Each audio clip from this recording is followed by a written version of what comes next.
जय हिंद दोस्तों, कैसे हो आप लोग। आशा करता हूँ बहुत ही अच्छे होंगे। दोस्तों इस वीडियो में आप सभी को हिंदी के 20 बहुत ही महत्वपूर्ण प्रश्न पढ़ाने वाले हैं। ITBP constable tradesman, ITBP constable kitchen services, CISF, BSF, CRPF या फिर CISF fireman, BSF tradesman, animal transport, सभी एग्जाम के लिए बहुत ही महत्वपूर्ण क्लास रहने वाली। उससे पहले आप सभी को मैं कुछ इंपॉर्टेंट जानकारी दे देता हूँ।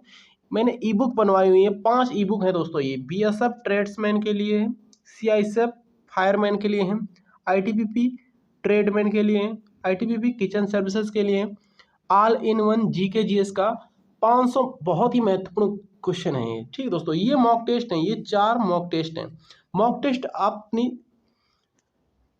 यहाँ पर आप अपनी वो चेक कर सकते हैं कि आप कितने क्वेश्चन अटेम्प्ट कर पा रहे हो, कितनी आपकी बेहतर तैयारी है। ठीक है दोस्तों, आप कौन से पोजीशन पर हो, कितने क्वेश्चन 100 में से या 50 में से कितने क्वेश्चन, कितने परसेंट आप सभी लोग अचीव कर पा रहे हो। ठीक है, इससे तैयारी चेक कर पाते हैं कि कितनी मेरी तैयारी अभी हो पाई है, कौन सा सब्जेक्ट मेरा कमजोर है, हिंदी, मैथ, रीजनिंग या फिर जीएस। ठीक है दोस्तों, तो उसके लिए मॉक टेस्ट लगा सकते हैं। तो ये दोस्तों होली के त्यौहार की वजह से यहाँ पर 20 तारीख तक आप सभी को 50% का डिस्काउंट डायरेक्टली मिल रहा है। ठीक है, 50% का डिस्काउंट 20 तारीख तक है। बहुत सारे बच्चे बाई कर रहे हैं यानी खरीद रहे हैं, आप भी खरीद सकते हो। देखिए 49 के मॉक टेस्ट दिख रहे हैं आप सभी को, ये 24 रुपये का दिख रहा है। ये सभी दोस्तों 50% के डिस्काउंट पर दिख रहा है।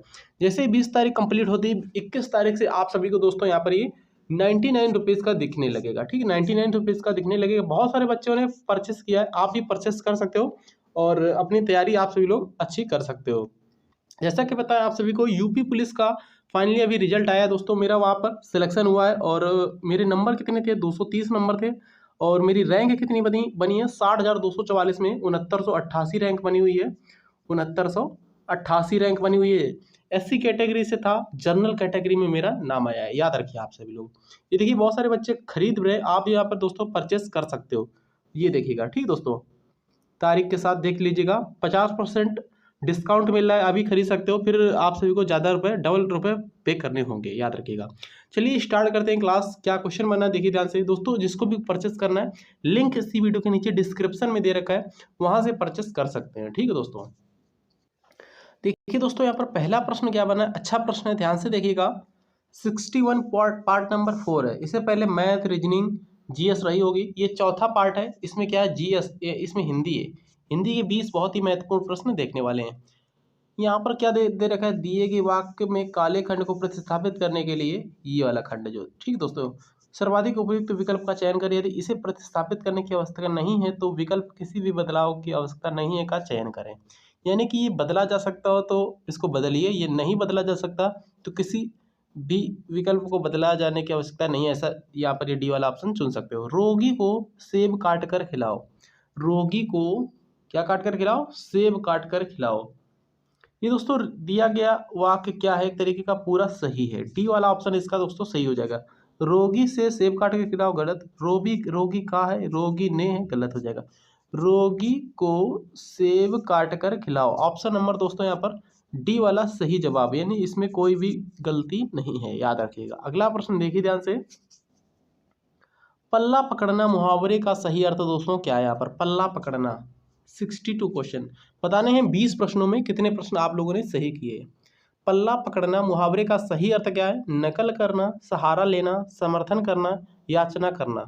पल्ला पकड़ना, पल्ला पकड़ना मुहावरे का अर्थ होता है दोस्तों सहारा लेना, याद रखिएगा। बी वाला दोस्तों इसका बिल्कुल ही सही जवाब हो जाएगा, याद रखेंगे। अगला प्रश्न देखिए ध्यान से। सही वर्तनी वाले शब्द का चयन करें। निरामिष दोस्तों किस तरीके से लिखा जाता है, शुद्ध वर्तनी भी आप सभी के पेपर में आएंगे। निरामिष, निरामिष किस तरीके से लिखा जाता है बताइएगा।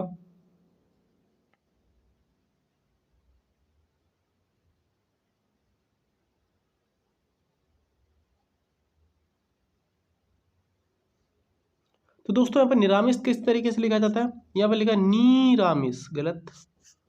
निरामयिष गलत है।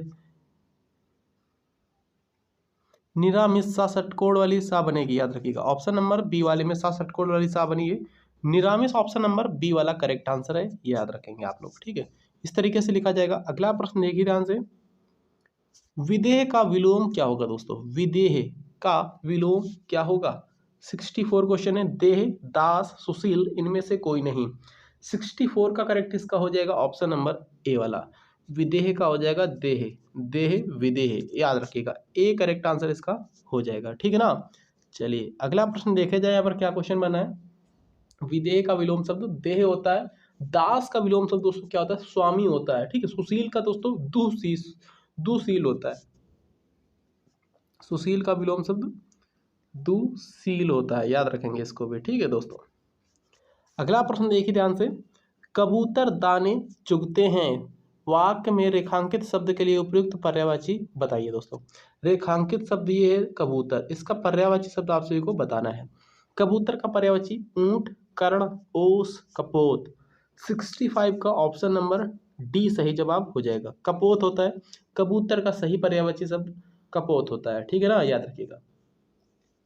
कबूतर के और भी पर्यायवाची शब्द होते हैं, पारावत, पंडूक, परेवा और कलध्वनि, रक्तलोचन, ये सभी कबूतर के पर्यायवाची होते हैं, याद रखिएगा। उसी प्रकार ऊंट के पर्यायवाची कौन कौन से होते हैं, करभ, उष्ट्र, लंबोष्ट, साड़िया, सुतुर, याद रखिए ऊंट के पर्यायवाची होते हैं। अगला प्रश्न देखिए ध्यान से। 66 क्वेश्चन क्या है। दिए गए समश्रुत भिन्नार्थक शब्द का उचित अर्थ ज्ञात कीजिए। अर्जन और अर्चन का अर्थ क्या होता है, कमाना, बाधा, संग्रह, पूजा, जनहित या चाहना, बिना जनित या फिर बिना पूजा। करेक्ट आंसर क्या हो जाएगा, 66 का करेक्ट है ऑप्शन नंबर ए वाला। अर्जन मतलब कमाना होता है, व्ययन मतलब दान देना होता है, और अर्चन मतलब अर्चन लगाना, किसी चीज को बाधा डालना, याद रखेंगे। करेक्ट आंसर इसका ऑप्शन नंबर ए। समश्रुत भिन्नार्थक शब्द होते हैं, याद रखिए आप लोग, ठीक है।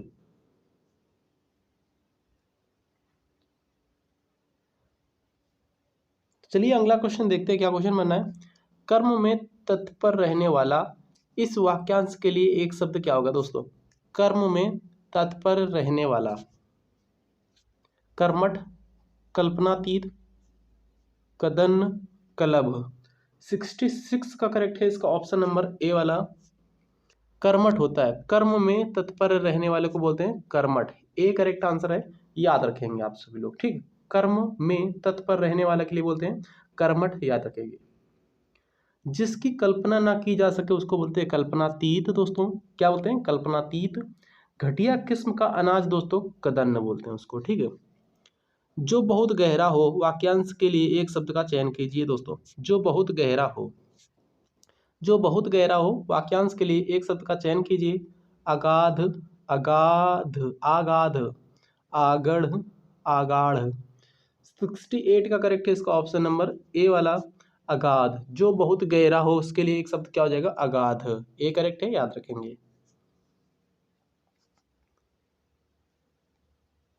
69 क्वेश्चन क्या बनना है, ध्यान से देखिएगा इसको।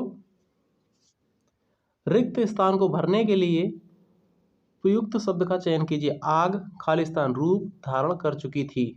आग कैसा रूप धारण कर चुकी थी, हंसमुख, नफरत, प्रेम, भीषण।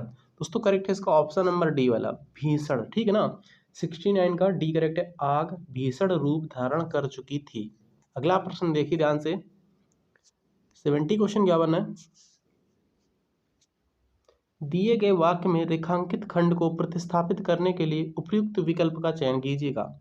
कक्षा में 40 छात्र हैं लेकिन कार्तिक सबने बुद्धिमान है। तो यहाँ पर क्या आएगा, रेखांकित खंड को प्रतिस्थापित करना है, ठीक है। इसमें कोई गलती हो तो सही वाला विकल्प आपसे को चुनना है। कार्तिक सबको बुद्धिमान है, गलत। कार्तिक सबसे बुद्धिमान है, सही हो सकता है। कार्तिक सबका बुद्धिमान है, सबका गलत हो जाएगा। कार्तिक सब पर बुद्धिमान, ये भी गलत है। करेक्ट आंसर दोस्तों इसका क्या हो जाएगा, ऑप्शन नंबर 70 का बी करेक्ट, कार्तिक सबसे बुद्धिमान है, A correct answer, sorry B correct answer हो जाएगा। अगला प्रश्न ध्यान से देखिएगा। निम्नलिखित शब्दों में पुल्लिंग शब्द की पहचान कीजिएगा दोस्तों। पुल्लिंग शब्द की पहचान करना है। कड़वाहट, अच्छी कड़वाहट, अच्छा कड़वाहट, बचपन, मक्खी, चाय। इसमें से पुल्लिंग शब्द पूछा जा रहा है। अच्छी कड़वाहट, अच्छी चाय, अच्छी मक्खी, अच्छा बचपन। करेक्ट आंसर है इसका ऑप्शन नंबर सी, मेरा बचपन बहुत अच्छा गया, या अच्छा है ऐसा बोल सकते हो। अच्छा बचपन, ना कि अच्छी बचपन बोलोगे। अच्छी कड़वाहट बोल सकते हो, बहुत ज़्यादा कड़वाहट है। अच्छी चाय, अच्छी मक्खी, या बुरी मक्खी, ठीक है, ऐसा बोल सकते हो। करेक्ट आंसर इसका ऑप्शन नंबर सी वाला है। 72 को देखिएगा, निम्नलिखित प्रश्न में 4 विकल्पों में से उस विकल्प का चयन करें जो सही संधि विच्छेद वाला विकल्प है। दोस्तों सही संधि विच्छेद, उत्तरोत्तर का सही संधि विच्छेद क्या हो जाएगा? उत्तरो प्लस उत्तर, उत्तर प्लस उत्तर, उत्त प्लस रोत्तर या फिर उत्त प्लस रोत्तर। 72 का करेक्ट है इसका ऑप्शन नंबर क्या करेक्ट है? बी वाला सही जवाब हो जाएगा। उत्तर प्लस उत्तर, तो इसका क्या होता है? उत्तरोत्तर, याद रखिएगा। उत्तर प्लस उत्तर मतलब उत्तरोत्तर, ठीक है। 72 का बी करेक्ट आंसर हो जाएगा।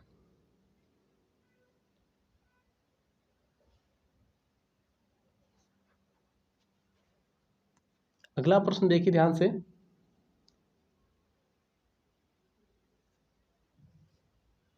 अष्टधातु में कौन सा समास है? दोस्तों अष्टधातु में कौन सा समास है? 73 दिगु द्वंद्व कर्मधारय तत्पुरुष। 73 का करेक्ट है इसका ऑप्शन नंबर ए वाला दिगु समास है, याद रखेंगे, ठीक है। कौन सा समास है?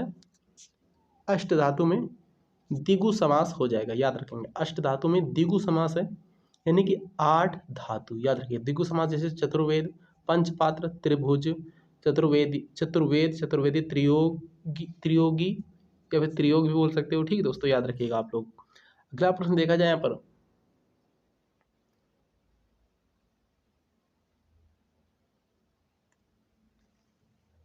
दी गई लोकोक्तियों में गलत लोकोक्ति का चयन कीजिए। दोस्तों गलत लोकोक्ति इसमें से कौन है? ढाक के 3 पुत्र, निर्बल के बलराम, दीवार के भी कान होते हैं, परशुराम का कोप। करेक्ट आंसर 74 का है ऑप्शन नंबर दोस्तों ए वाला। ढाक के 3 पुत्र, ढाक के 3 पात होते हैं, ना कि पुत्र, याद रखिए आप लोग, ठीक है। ढाक के 3 पात होते हैं। करेक्ट आंसर इसका ऑप्शन नंबर ए वाला हो जाएगा, यही इसमें गलती है, याद रखेंगे, ठीक है। ढाक के 3 पात, इसका मतलब क्या है दोस्तों? सदा एक सा रहना, याद रखिएगा, सदा एक सा रहना, याद रखेंगे। इसका मतलब होता है ढाक के 3 पात का मतलब सदा एक सा रहना। 75 क्वेश्चन, इधर कुआं उधर खाई लोकोक्ति का सही अर्थ क्या हो जाएगा दोस्तों? यहाँ पर दोनों ओर संकट, दोनों ओर से संकट, हर तरफ संकट, संकट में तरकीब का प्रयोग, संकटहीन स्थिति। करेक्ट आंसर 75 का है दोस्तों ऑप्शन नंबर ए वाला, दोनों ओर से संकट। ए करेक्ट आंसर इसका हो जाएगा, याद रखिएगा। इसका मतलब क्या हो जाएगा दोस्तों? दोनों ओर संकट, इधर कुआं उधर खाई, मतलब कंगाली में आटा गीला, इसको बोल सकते हो। जैसे कि एक कष्ट से के ऊपर दूसरा कष्ट, एक तो कंगाली ऊपर से आटा भी गीला हो गया, ठीक है, उसको बोल सकते हो कंगाली में आटा गीला। 76 से 80 तक दोस्तों यहाँ पर क्या है? एक आप सभी के लिए गद्यांश दिया गया है दोस्तों, इसमें रेखांकित शब्द पहचान करना है। तो क्या है क्वेश्चन? भारतवर्ष अपनी चित्रकला, शिल्पकला और वास्तुकला के लिए पूरे विश्व में, खाली स्थान है, पूरे विश्व में क्या है? प्रसिद्ध है, सम्मान है, महान है, अज्ञात है। तो पूरे विश्व में क्या है दोस्तों? ये पूरे विश्व में प्रसिद्ध है, ठीक है, ए करेक्ट है इसका। भारत अपनी चित्रकला, शिल्पकला और वास्तुकला के लिए पूरे विश्व में प्रसिद्ध है। आगरा में यमुना तट पर स्थित ताजमहल वास्तुकला का अद्भुत, अद्भुत क्या है? दूसरा क्वेश्चन, वास्तुकला का अद्भुत कला है, चित्र, तस्वीर, वास्तुकला का अद्भुत नमूना है। 77 का ए करेक्ट आंसर हो जाएगा। अगला प्रश्न देखिएगा, वास्तुकला का अद्भुत नमूना है, अपनी निर्माण कला के कारण ही यह विश्व के 7 में से एक है। विश्व के 7 क्या है? विश्व के 7 कल्पनाओं में, प्रमाणों में, अजीबों में,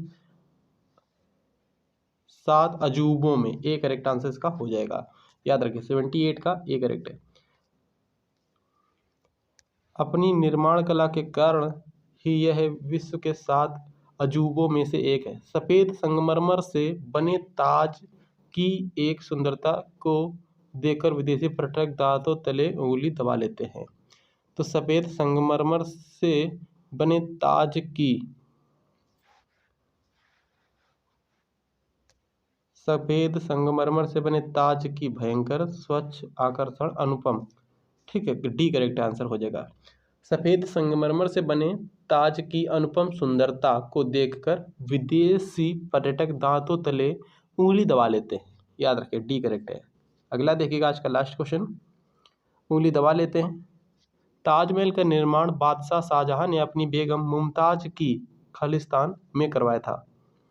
मुमताज की खुशी में, उत्सव में, प्रभाव में, याद में। याद में करवाया था, याद रखेंगे। करेक्ट आंसर है, याद में करवाया था, याद रखेंगे। ठीक दोस्तों, तो ताजमहल का निर्माण बादशाह शाहजहां ने अपनी बेगम मुमताज की याद में करवाया था।